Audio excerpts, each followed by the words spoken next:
877-3811, 877-381-3811. So I'm watching this debate between Ron Desantis and Gillum, both running for governor in Florida. And Jake Tapper does a lousy job. You know, he pushes the left-wing narrative. They never ask questions related to capitalism, private property rights. They never ask questions about sanctuary cities, separation of... They never ask... It's always... Well, he asked about the $15 minimum wage. Of course, Gillum supports that.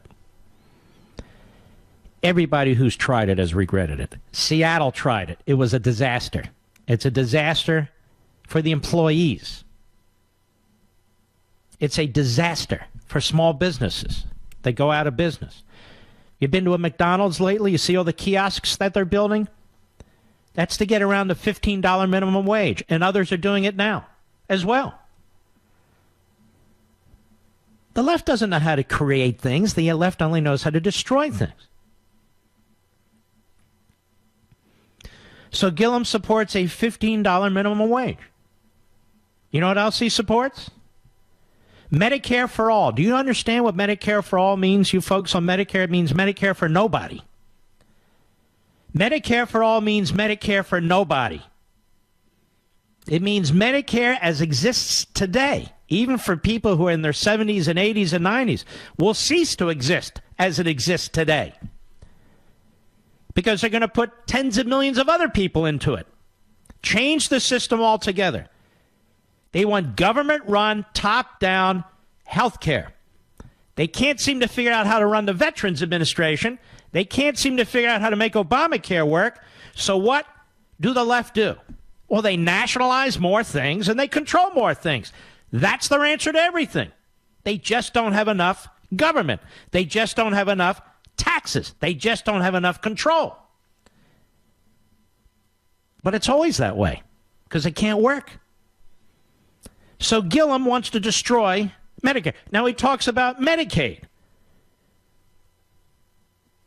There are 800,000 people. If they would just expand Medicaid in Florida, 800,000 people. So we left $6 billion on the table. Here's what he didn't say, and Jake Tapper didn't bother to follow up. After the first few years under Obamacare, where these states bought into expanded Medicaid, and many of these red and purple states did, but not all. But not all red states. Then you don't know what the government's going to contribute to the state coffers. A state, at least theoretically, could wind up paying 100% of it. It's not free money anyway.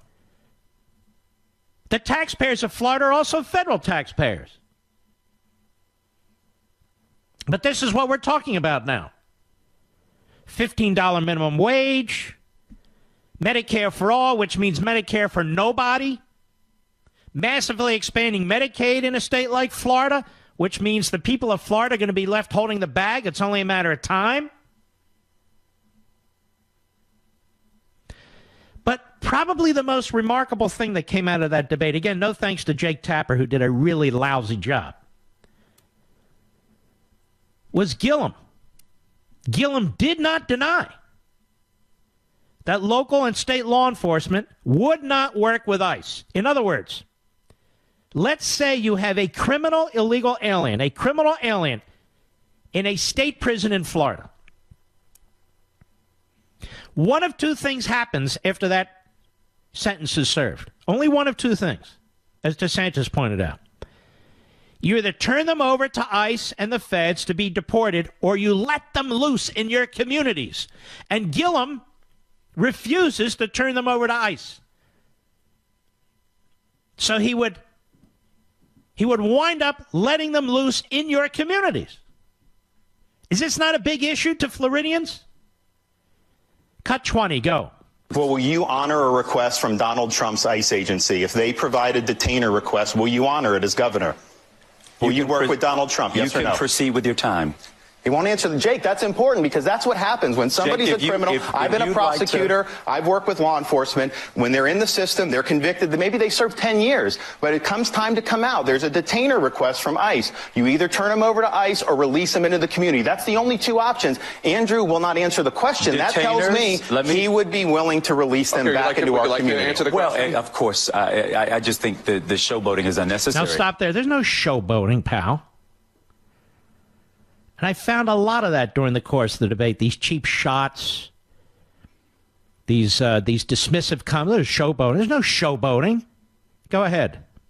What we will do is we will follow the law.